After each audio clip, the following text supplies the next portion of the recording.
It was just another cold morning in Pinewood, Minnesota. The kind of morning where the sun barely managed to peek through the heavy blanket of gray clouds. The chill in the air seemed to seep into everything, as if the very earth itself was frozen in time. Pinewood was a quiet little town nestled in the northernmost part of the state. Most people here knew each other by name. It was the kind of place where nothing much happened, where the days passed slowly, marked by the changing of seasons, rather than any great events. Jake, a local gas station attendant, had lived in Pinewood his entire life. The town was peaceful, predictable, and he had grown used to the endless cycle of cold winters, warm summers, and the brief, unremarkable springs and falls. He enjoyed the calmness. But that morning, something felt off. It wasn't the usual dull hum of the town.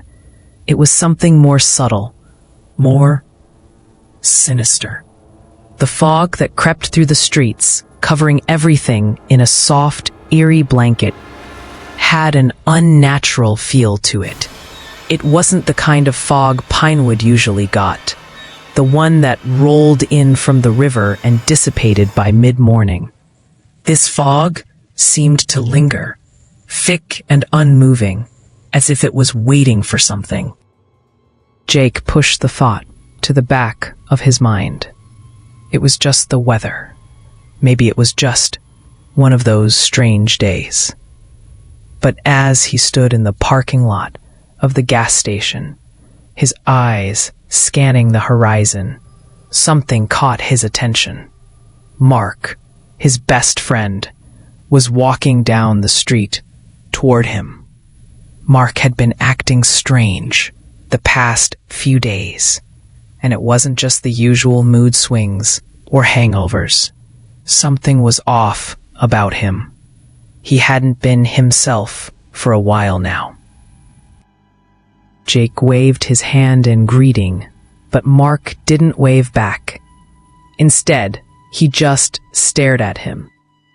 At first, Jake thought it was just because Mark hadn't seen him, but then he noticed the look in his eyes. Mark's eyes were wide open, unblinking, and empty. There was a strange dullness to them, a lifelessness that made Jake's stomach twist. Mark had always been the guy who lit up a room with his laughter, always ready with a joke or a sarcastic comment. But now he looked like a stranger. Jake felt a chill run down his spine, but he brushed it off, trying to convince himself that it was just his imagination running wild. "Hey, Mark, you all right, man?" Jake called out, trying to break the silence. Mark didn't respond. He just stood there, staring at Jake, his mouth slightly ajar, a vacant expression on his face. It was as if he didn't even hear Jake. The air around them seemed to thicken, the fog growing heavier, and Jake's sense of unease grew. He stepped forward, unsure whether to approach or just wait for Mark to say something. But then, something strange happened. Mark, without warning, began to move, jerkily, unnaturally, his body lurching toward Jake as if guided by some invisible force. Jake froze, his heart pounding in his chest as he tried to make sense of what was happening. Mark's eyes were still wide, unblinking, and there was a low, guttural growl escaping from his throat. Jake stepped back instinctively, his body reacting faster than his mind could catch up. He called out to Mark again, but this time, the words got caught in his throat. Mark wasn't just acting weird anymore. He was charging at him. Before Jake could react, Mark was upon him, arms reaching out with unnatural speed and force. Jake's instincts kicked in and he barely managed to dodge the first grab, stumbling back towards the gas station door. His heart was racing, his thoughts a blur of confusion and panic. Mark's face had twisted into something grotesque, his skin pale, his lips cracked and bloody, but his eyes, those empty, lifeless eyes, still locked onto Jake's.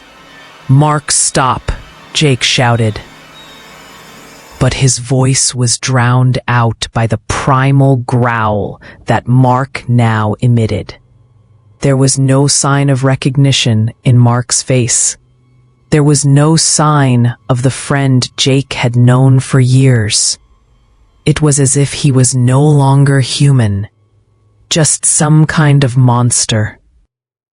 Jake fumbled for the keys in his pocket, the door to the gas station now only a few feet away. Mark lunged again, his fingers closing in on Jake's arm. But Jake managed to slam his shoulder against the door, pushing it open just in time to dive inside. He stumbled across the room, barely managing to close the door before Mark reached it. The wood rattled with the force of Mark's body slamming against it. Panting and in shock, Jake pressed his back against the door, trying to catch his breath. His mind was racing, trying to process what had just happened. Mark. He had attacked him. Mark was trying to kill him. But why? What was going on? Jake's eyes darted to the security camera monitor in the corner of the room. He saw the chaos unfolding outside. People were running.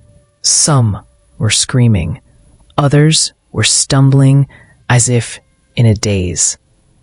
And then Jake saw it. He saw a man dragging another person across the pavement, his mouth covered in blood. A woman, with her hands covered in blood, was attacking a man in the street.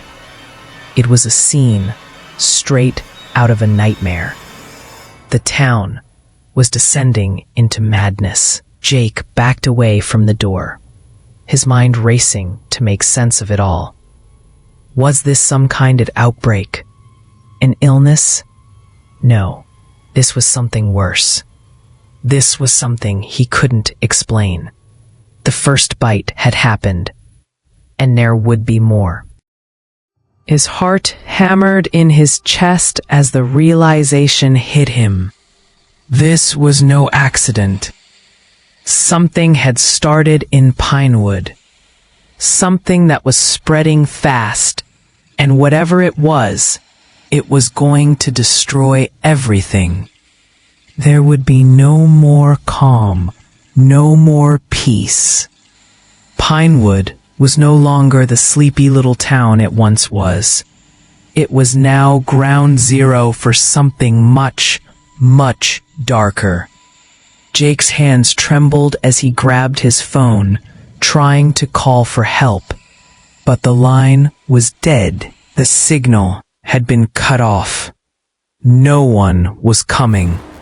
He was on his own. Pinewood was on its own. The sound of pounding on the door brought him back to the present. Mark was still out there, relentless. The first bite had happened, but it wouldn't be the last. The infection spread faster than anyone could have predicted. At first, it was just whispers. Small, quiet conversations in the corners of gas stations, diners, and homes. People were starting to notice strange things happening in the nearby towns, but no one really knew what to make of it. By the time the first reports of the infection reached Pinewood, it was already too late. The virus was here, and it was spreading like wildfire. Jake had spent hours glued to the radio and his old television, watching as the news trickled in. The government seemed to be in chaos, scrambling to make sense of it all. Reports came in from neighboring towns about people suddenly turning violent, attacking their families, neighbors, and even strangers. They were calling it the infection, but no one knew what caused it or how it spread. At first, people thought it was just some kind of viral outbreak. A flu, maybe, or some weird flu-like illness that caused aggression. But then the stories started to get stranger. People who were bitten by these monsters, the infected, didn't just get sick, they turned.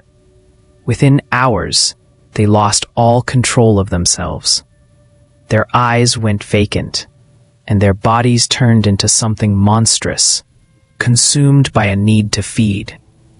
They became ravenous, flesh-hungry creatures that showed no mercy. The attacks weren't just random. These infected people were coordinated, relentless, and brutal. No one was safe. Jake listened to the news as reports flooded in from nearby towns. Duluth, Fergus Falls, even as far south as Minneapolis. In each place, the story was the same. People were being attacked in their homes, at work, and on the streets. Hospitals were overwhelmed with patients who were either infected or injured by the violence. The local police couldn't handle the outbreak. People had started to lose hope. They weren't just fighting a virus anymore. They were fighting for survival. The infected were everywhere. No one knew who was next, who had already been turned. How could you tell if someone was sick? How could you tell if they were normal? 1 minute, they could be talking to you, and the next, they could be lunging at you. Their teeth bared, their face twisted with rage. People who were bitten didn't have time to think. Within hours, they were no longer themselves. The infection made them forget everything, who they were, what they cared about. All that mattered was the hunt, the hunger. Jake knew it was only a matter of time before Pinewood too would be overrun. He could feel the tension in the air, thick and suffocating. Every street he walked down seemed quieter, more desolate. People stayed inside. People kept to themselves. But Jake wasn't naive. He knew this wasn't just some isolated event. This wasn't a storm that would blow over. Pinewood was a small town, but it wouldn't be long before the infection reached them. The horror in the news reports was coming for them, too.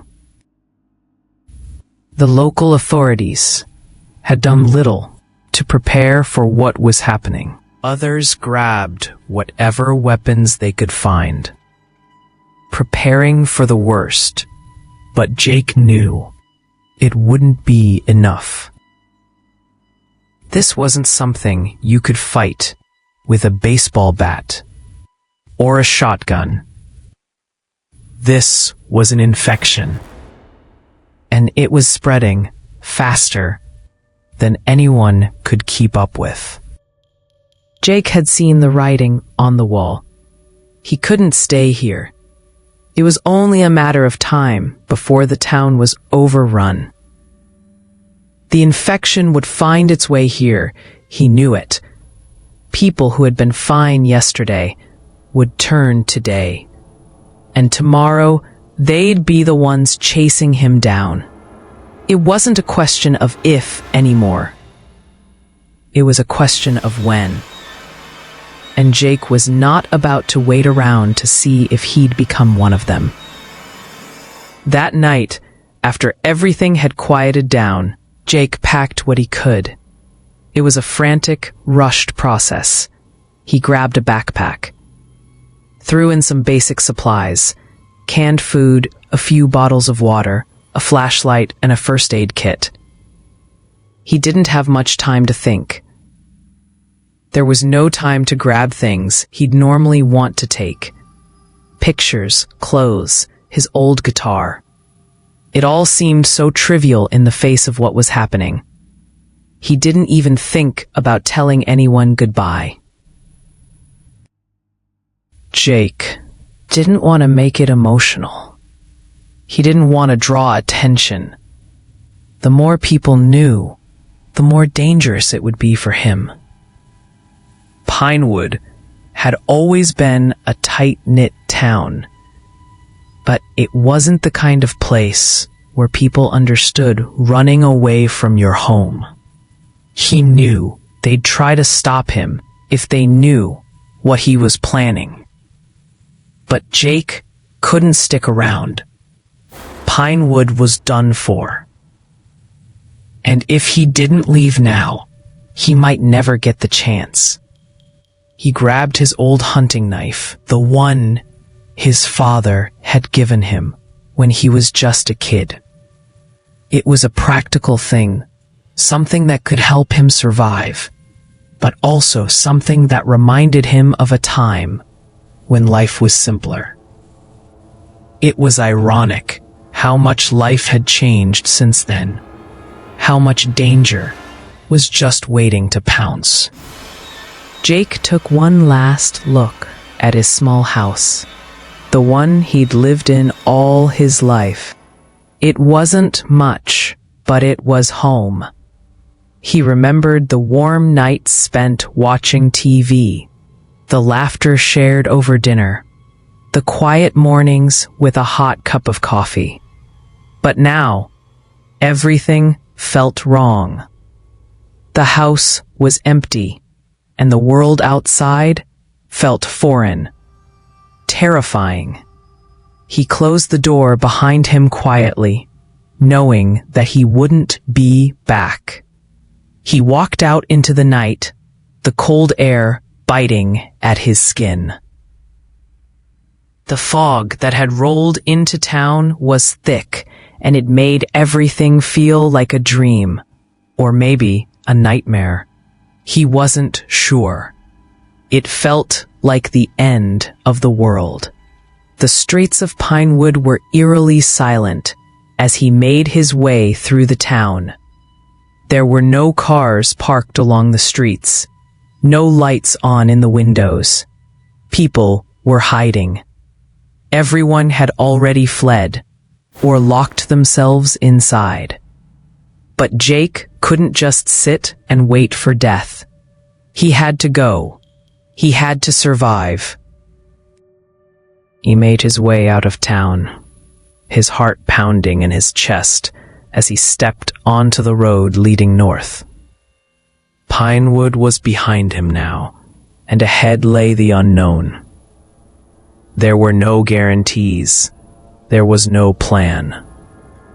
He wasn't sure what the future held, but staying in Pinewood was no longer an option.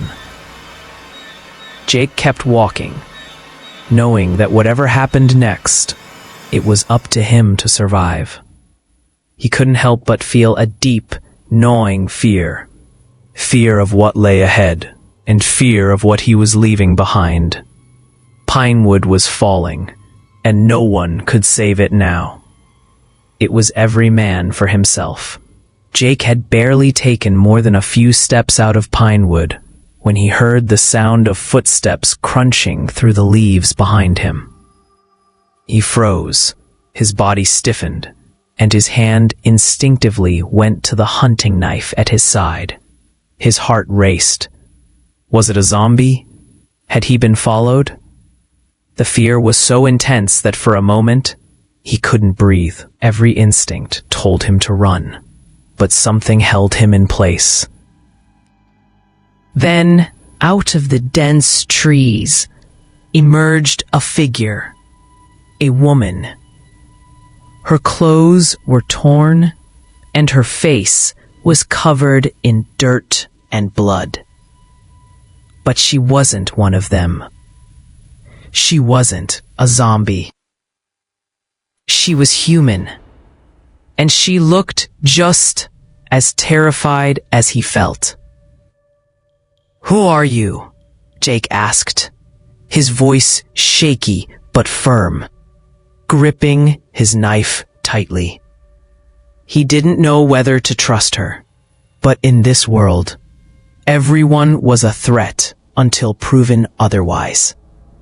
The woman stepped forward slowly, her eyes wary but desperate. "Ellie," she said, her voice hoarse. I'm just trying to survive." Jake didn't lower his knife, but he didn't raise it either. He studied her closely. She looked like she'd been on the run for a while. Her eyes were hollow from exhaustion, her movements sluggish. There was a haunted look in her face, as if she had seen too much, lost too much. He knew that. "Anywhere but here," Ellie replied, her voice breaking. She wiped her dirty sleeve across her forehead, and her hand shook slightly. "I lost my family. I was in Minneapolis when it started. I couldn't save them. I couldn't even try." Her eyes began to fill with tears, but she quickly wiped them away, as if not wanting to show weakness. "I'm not a fighter. I can't even protect myself anymore."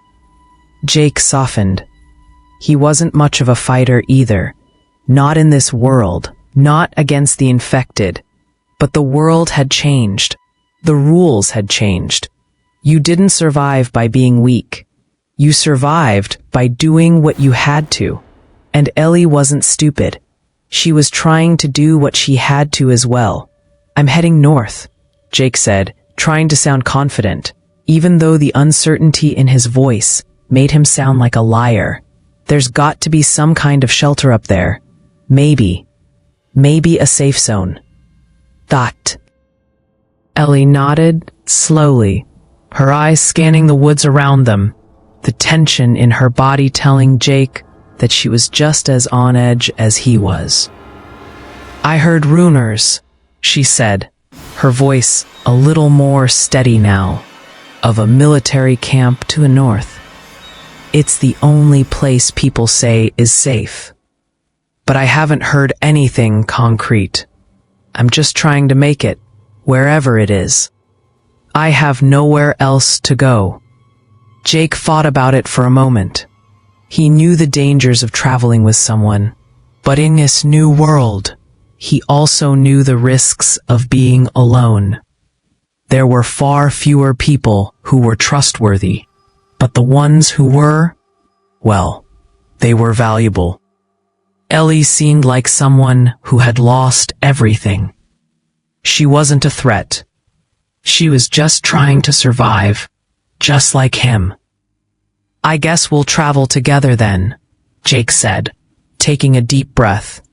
"I'm not sure how much longer Pinewood is going to hold up, and the roads are too dangerous to travel alone." Ellie nodded. "Thank you." The two of them stood there for a moment, just staring at each other. There was a silent understanding between them. Neither of them was going to make it alone. Not with the infected closing in everywhere. They didn't need to say anything else. The unspoken agreement was enough. Together, they turned and began to move deeper into the forest. The trees seemed to close in around them as they walked. The heavy fog still hanging in the air like a warning. They kept to the paths less traveled, avoiding the main roads where the zombies were most likely to congregate.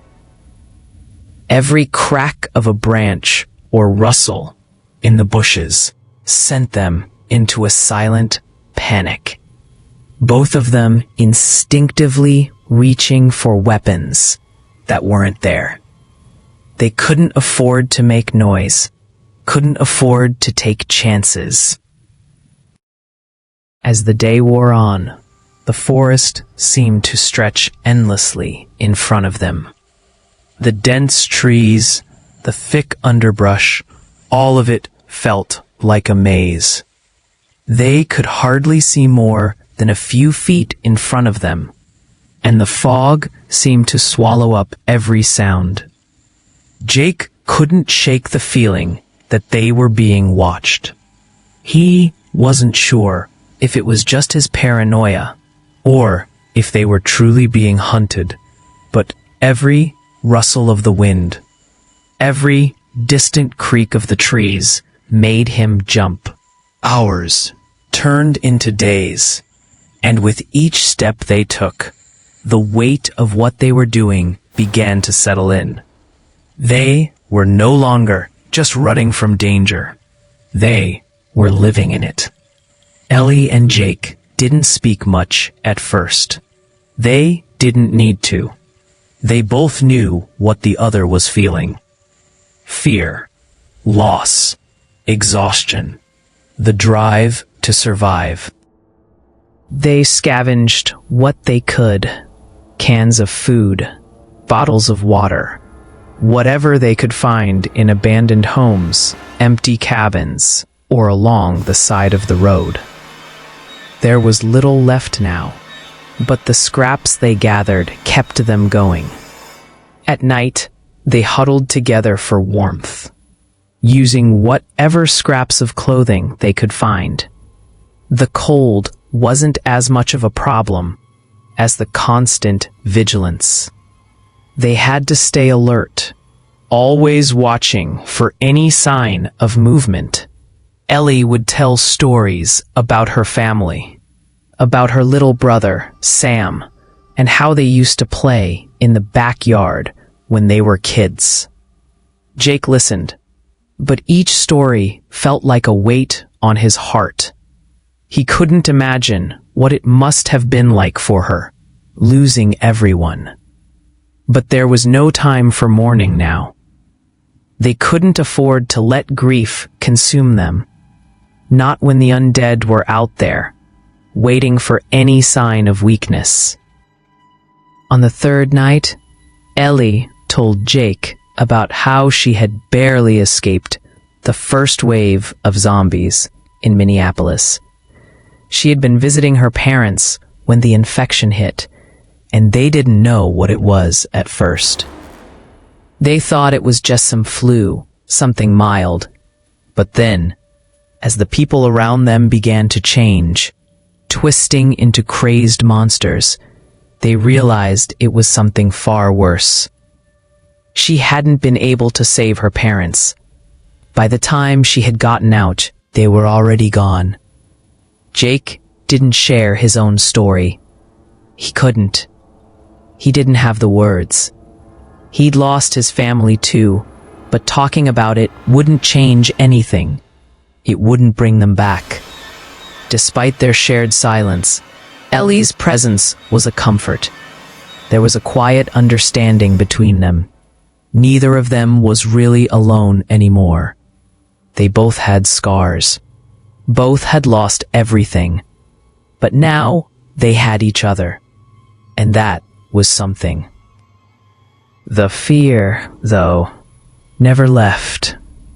Even in the quiet moments when it felt like they were alone in the world. There was always the fear of what might be lurking just out of sight. Zombies, raiders, whatever else the world had turned into. But they kept moving, one foot in front of the other, not knowing what awaited them. No matter how tired they were, they couldn't stop. They had to keep moving, because the world they once knew was gone, and the only chance they had was to survive together. The day had dragged on longer than either of them had expected, the forest seeming endless as they stumbled through it. The dense woods had made them lose track of time, each step more exhausting than the last. It was late in the evening, the kind of twilight that made everything appear half-formed, like the world was fading into a shadow of itself. They had pushed on, knowing they couldn't stop yet. They had to find shelter before the night fully descended. And when they spotted the small cabin hidden in the trees, it seemed like a blessing. The cabin was old, but intact. Its wooden walls were weathered, and the roof sagged in places, but it provided enough cover. It was far from comfortable, and Jake was sure it hadn't been used in years. But it was a shelter, and in this new world, a roof over their heads, no matter how broken, was a small victory. Ellie had made the fire while Jake checked the cabin for supplies. There was nothing much, some old blankets, a few cans of food that looked as if they had been left behind long ago, and a rusty axe leaning against the wall. It wasn't much, but it would do for the night. They ate what they could, sharing the cans of beans and fruit between them, not speaking much, their minds occupied with the constant threat of the infected. Jake sat near the window, his back pressed against the wall, eyes flicking nervously to the darkening sky. Every night felt like it could be the last. As the fire crackled softly in the corner, he couldn't shake the nagging sense of something being wrong. The woods were too quiet, too still. He had heard nothing for hours. The silence felt unnatural. It felt like the calm before the storm. Ellie, too, was uneasy. She had already wrapped herself in a blanket and was staring into the fire, lost in thought. Her face was pale, eyes hollow, and Jake could tell that even when she tried to rest, she couldn't fully let go of the fear. She'd lost everything in Minneapolis, and the days that had followed had only shown her more horrors than anyone should ever see. Still, she held herself together, trying to be strong, trying not to show the depth of her terror. It was when the last bit of light slipped beneath the horizon, and the shadows started to creep into the corners of the cabin, that they heard it. At first, it was distant, a low, guttural sound that made the hairs on the back of Jake's neck stand up.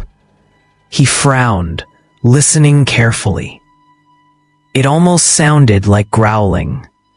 At first, he thought it might be an animal, but there was something about the sound that didn't sit right with him. Something deep in his gut told him. He stood up, his heart racing.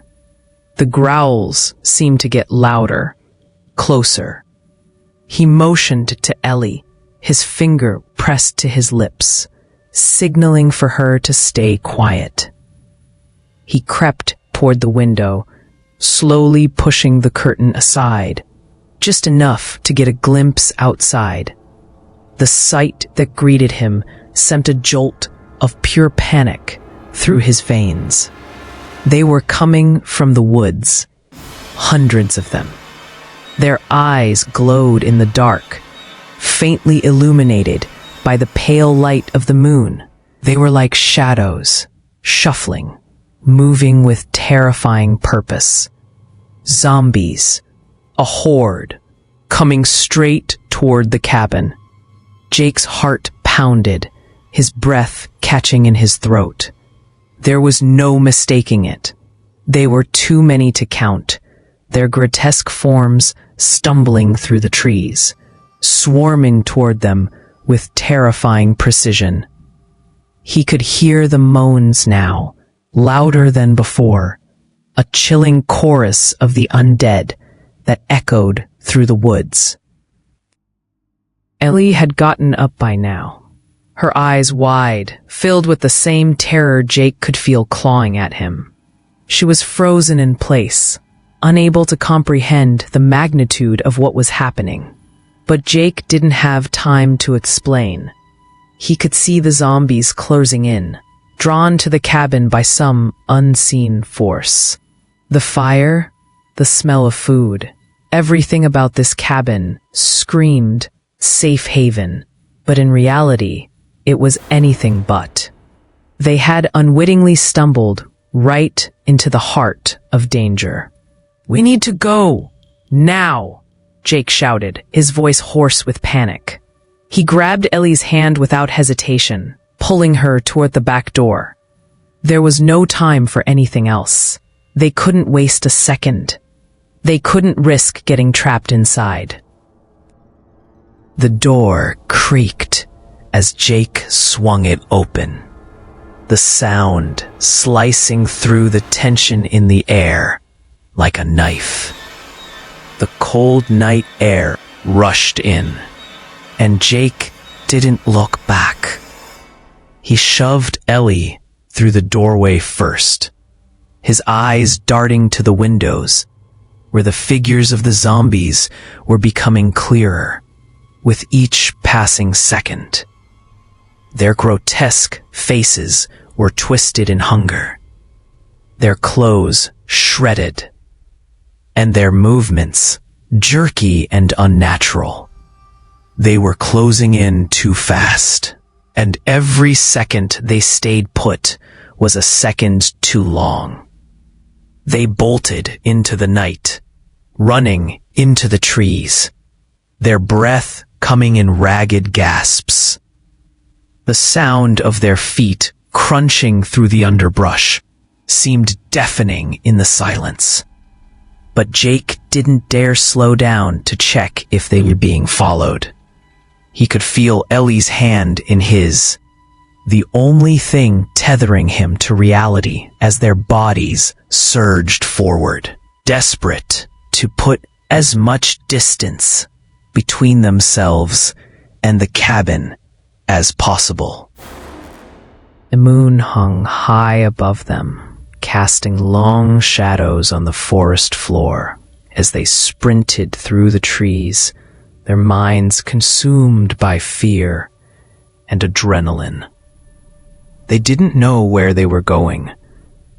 They didn't care. They just had to get away from the horde. The growls and the moans of the zombies were already behind them, but Jake knew that the sound of pursuit was never far behind. It would only be a matter of time before the horde realized they had fled. Every time Jake's foot landed on the soft ground, his heart seemed to beat faster. His lungs burned with the effort, but he couldn't stop. Not yet. He glanced over at Ellie, who was keeping pace with him. her face pale but determined.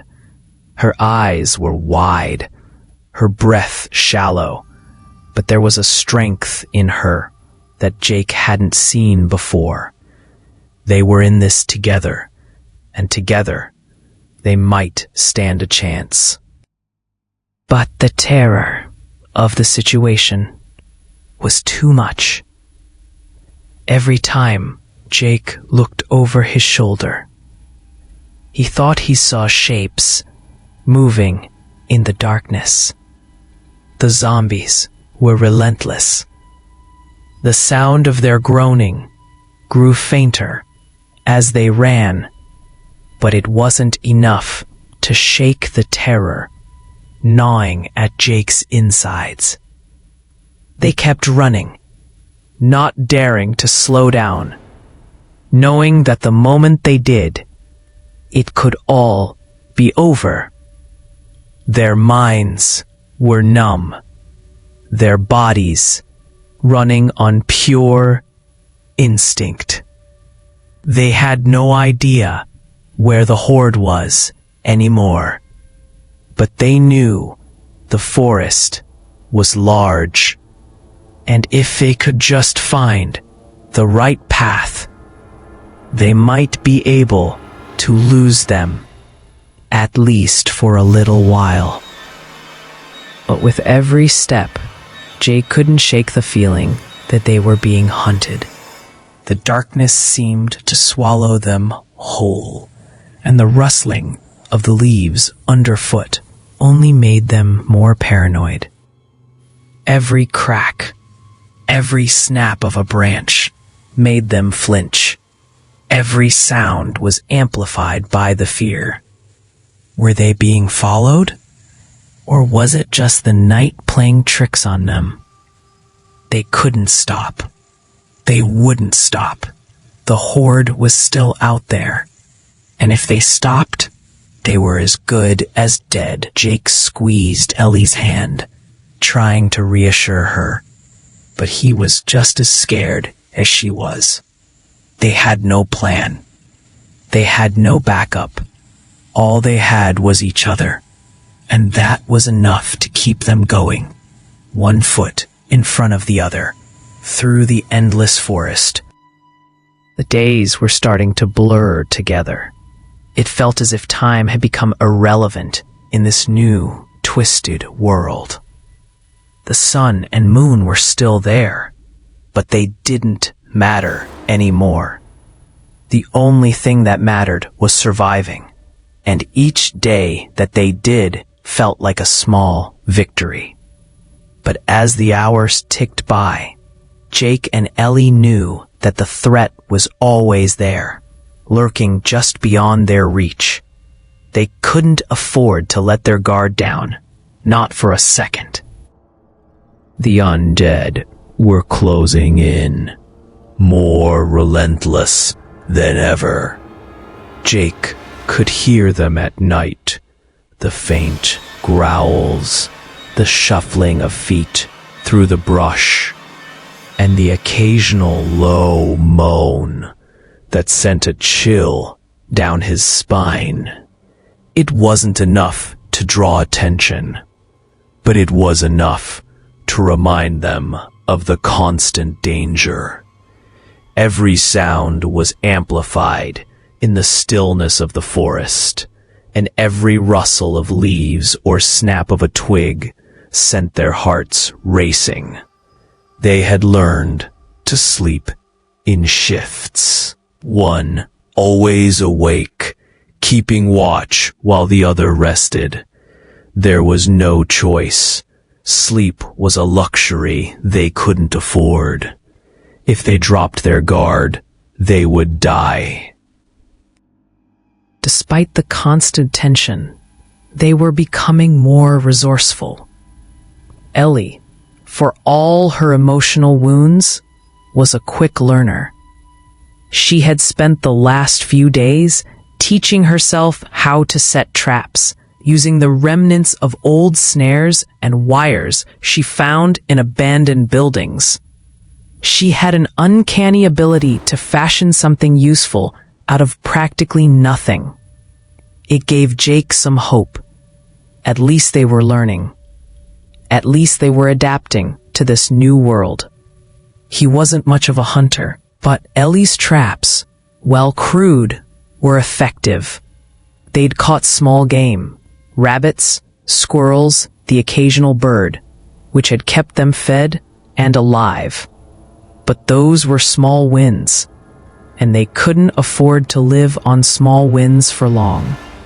The undead were out there, and sooner or later, they would find them.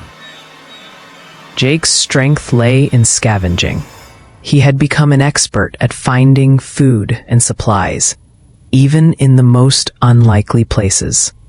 Abandoned stores, old vehicles, even houses that had long been looted still held remnants of things that could help. He found bottles of water, bags of dried food, medical supplies that hadn't been touched. He was quick and quiet when he went out, and always made sure to cover their tracks on the way back to camp. They couldn't risk anyone, alive or dead, following them. But even with all their preparation, they knew that it wouldn't be enough. They couldn't hide forever. They couldn't outrun the undead forever. Their supplies were dwindling, and they were starting to feel the effects. Their clothes were worn, their shoes were falling apart, and Ellie's hands were blistered and raw from making the traps. Jake's mind was starting to wear thin too. Every night, he lay awake, listening for the sound of the undead shuffling closer, wondering when they would find them. He couldn't help it. His mind raced, filled with questions, filled with doubts. Was this their last night? Was tomorrow the day they were going to be caught? One morning, they woke up to find their camp had been ransacked. The fire from the night before had burned out, leaving only a cold, gray ash in its place. The ground was damp from the morning mist, and a chill hung in the air. Ellie was still asleep beside him, her face turned toward the ground, wrapped in one of the old blankets they had salvaged. Jake sat up, rubbing his eyes, the grogginess still heavy in his body. But something didn't feel right. The air was too still. There was no sound, no movement. The birds weren't chirping. There was no wind rustling through the trees. He quickly scanned the area. The camp was still standing. At least, the shelter they had built was intact. But something's off. His eyes fell to the spot where they had left their supplies, tucked neatly in a corner under a makeshift tarp. The bags were gone. Every last bit of food they had managed to scrape together had vanished. His heart skipped a beat as he slowly stood up, his hands trembling slightly. "Ellie," he whispered, shaking her gently. "Wake up. Something's wrong." Ellie stirred, but didn't immediately wake. Jake reached down and shook her harder, his voice becoming more urgent. "Ellie, wake up!" She jolted awake, her eyes wide with fear, instantly aware of the tension in the air. "What is it?" "The supplies," Jake muttered, his eyes scanning the camp frantically. "They're gone." Ellie's expression twisted with confusion and disbelief. "What? But we didn't leave them out. We hid them." Jake ignored her for a moment, crouching down and examining the ground. His breath caught in his throat when he saw the trail. A thin streak of blood, light at first, but then growing darker and more pronounced as it led into the woods. His eyes widened in horror as the realization hit him. Someone or something had been here. They weren't alone. "Stay close," Jake whispered, his voice low and steady as he pulled Ellie toward him. He didn't want to panic her, but the fear was building up inside of him. He had to stay calm. They both had to stay calm. But how could he remain calm when he knew someone or something was watching them? Ellie's hand clutched his, her face pale with fear. "Who could have taken it? We were careful. We thought we were safe here." Jake didn't have an answer. He stood up slowly, his mind racing. He had no idea who or what had taken their supplies. But whoever it was, they were close, and they were dangerous. "Do you hear that?" Ellie asked, her voice trembling. Jake turned his head, his senses on high alert. The forest was quiet. Too quiet. Then he heard it. A faint shuffling, the sound of something moving through the underbrush, getting closer. His blood ran cold. There were more of them. More of the undead. He could hear them now, their low guttural growls coming from behind the trees. Jake felt his heart drop into his stomach. They couldn't stay here. They couldn't afford to get caught like this. But they couldn't just leave without knowing where the trail led. He grabbed Ellie's hand again, pulling her to her feet. "We need to go. Now." Ellie nodded, her face pale and filled with dread. "What if we're being followed?" Jake didn't have an answer. He had no idea what was out there. No idea how many were out there. But he wasn't about to find out.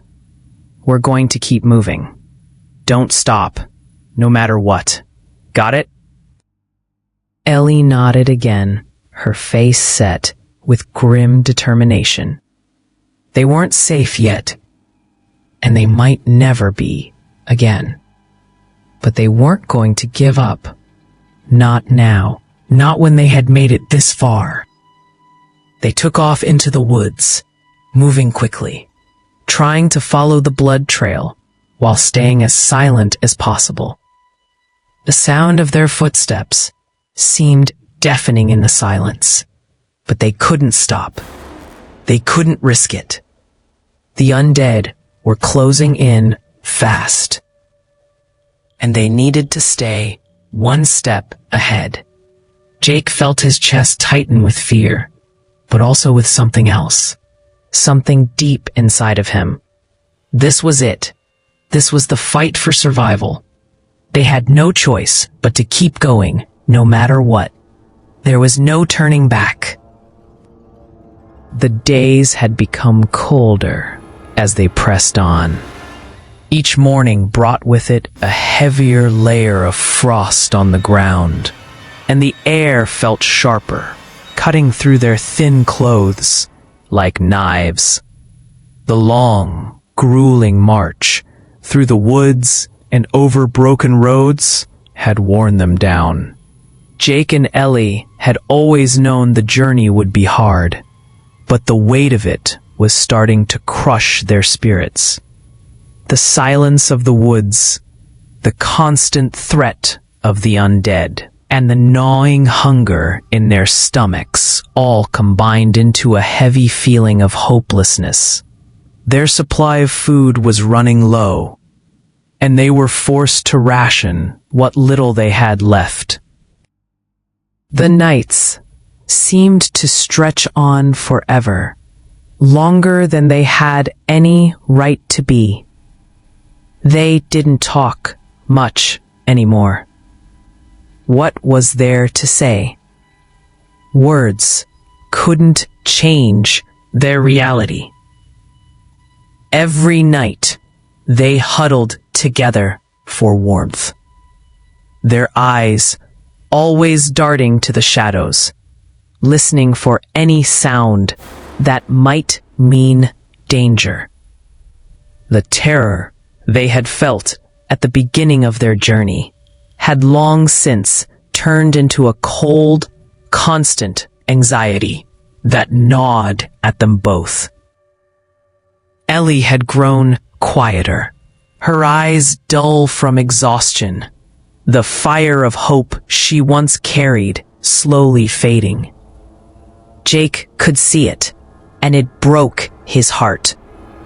He wanted to believe they could make it. He had to believe. But every day, the world seemed to become darker. Then, one evening, as the sun set behind them, a faint glow appeared on the horizon. The last few days had been spent in a dense stretch of woods, where they could barely see the path in front of them, let alone hope for any sign of civilization. But now, there it was, a distant line of lights, shimmering like stars in the night sky. Minneapolis, the city, the place they had been dreaming about, the place that had felt so unreachable, was now a real possibility. Ellie had been walking beside Jake, her steps slow and heavy, when she saw it first. "Jake," she whispered, her voice thin with disbelief. "Do you see that?" Jake's heart skipped a beat as he turned to look. The lights seemed to blink from the horizon, like a lighthouse calling them home. Hope surged in him, like a wave crashing against the shore. They were so close. It was so close. "Minneapolis," Jake murmured. "We're almost there, Ellie." Ellie didn't respond immediately. She simply stared at the distant lights, her eyes wide, as if trying to make sure it was real. Then, as if she had snapped out of a trance, she shook her head, as though pushing back the rising hope. "We're almost there," she said, her voice catching in her throat. "But how much further? Can we make it?" "We have to," Jake replied, his voice firm. He was tired, too, more tired than he had ever been in his life. But something about seeing that distant light gave him the strength to keep going. "We don't have a choice. We'll make it." With renewed purpose, they pushed forward, their eyes locked on the lights. They were almost there. The first step towards safety, towards civilization, toward a future. Their brief moment of hope was quickly replaced with a new kind of fear. The streets were eerily silent. The buildings were abandoned. Windows shattered, doors left ajar, as if the city had been deserted in a hurry. There were no signs of life. No survivors, no military presence, no rescue teams. Just empty streets and broken glass. Jake's grip on Ellie's hand tightened as they moved deeper into the city, the cold wind biting through their clothes. The smell of decay was heavy in the air, mingling with the stale scent of abandoned buildings. The lights of the city, once a symbol of hope, now cast long shadows over the ruined streets, illuminating a deserted world. It wasn't until they reached a quiet intersection that they realized they weren't alone. The sound of footsteps echoed from behind them. Too heavy, too deliberate to be anything but human. Jake turned quickly, his heart racing, his breath caught in his chest. Out of the shadows emerged a group of survivors. 4 of them, ragged and wild-eyed, each carrying makeshift weapons. An axe, a crowbar, a baseball bat. They looked at Jake and Ellie with suspicion, their expressions hard and wary. These weren't the friendly faces of people who had made it through together. These were people who had been surviving by any means necessary. People who had learned that in this world, trust was a luxury they couldn't afford. "Who are you?" one of them asked, a woman with a bandage wrapped around her arm. Her voice was rough, and she stood with a defensive posture, ready to strike if necessary. Jake opened his mouth to answer, but stopped. The woman's eyes flicked to Ellie, who was standing a little behind Jake. Her face pale, her body tense. Ellie had always been quiet, and now she was doing everything she could to blend into the background, hoping they wouldn't be noticed. "We're just trying to get to Minneapolis," Jake said carefully, trying to sound as non-threatening as possible. "We've been traveling for days. We didn't mean to intrude. We're looking for shelter. We thought we'd found some." "Well, you're wrong," the man with the crowbar interrupted sharply. His eyes narrowed. "This place isn't safe. There's no shelter here. This city is dead." Jake swallowed hard. "What do you mean? We saw the lights, the city." "The lights?" The woman let out a harsh laugh. "Those lights are old. They've been flickering for weeks. The city's been overrun, just like everywhere else. You won't find any safety here. Not unless you can fight for it. And even then, you'll be dead before long. The dead are everywhere. You can't hide from them." Jake's heart sank. Ellie moved closer to him instinctively, and he could feel the weight of her fear pressing down on him. They had come so far, only to find another nightmare waiting for them. He could feel the world closing in on them, the hope of reaching safety slipping through their fingers. One of the men in the group stepped forward, a wicked grin on his face. "But maybe we can help you," he said, his voice low and dangerous. "If you've got something worth trading, we can make room for you." Jake tensed. He knew what that meant. It wasn't help they were offering. It was a deal. A deal that would cost them more than they were willing to give. "We don't have much," Jake said, his voice steady. But inside, he was panicking. He didn't trust these people, didn't know if they were more dangerous than the undead they had been running from. The woman stepped forward again, her eyes scanning the two of them. "I didn't think so. We don't need charity. But you're in our territory now, and we don't take kindly to strangers. So here's the deal.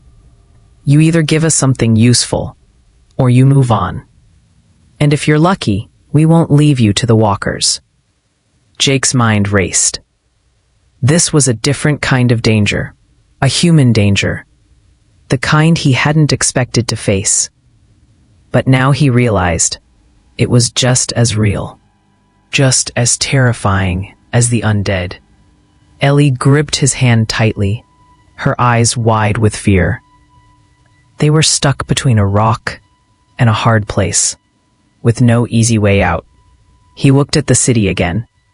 Minneapolis, once a beacon of hope, now a twisted reminder that no place was safe. The truth was simple, but brutal. Survival wasn't about finding a place. It was about fighting for it, tooth and nail. And they were going to have to fight to survive in this new world. Would they make it to safety? Would they find a place where they could finally rest, where the horrors of the world wouldn't follow them? Or would the streets of Minneapolis swallow them whole, just like everything else? Time would tell, but for Jake and Ellie, the fight for survival had only just begun.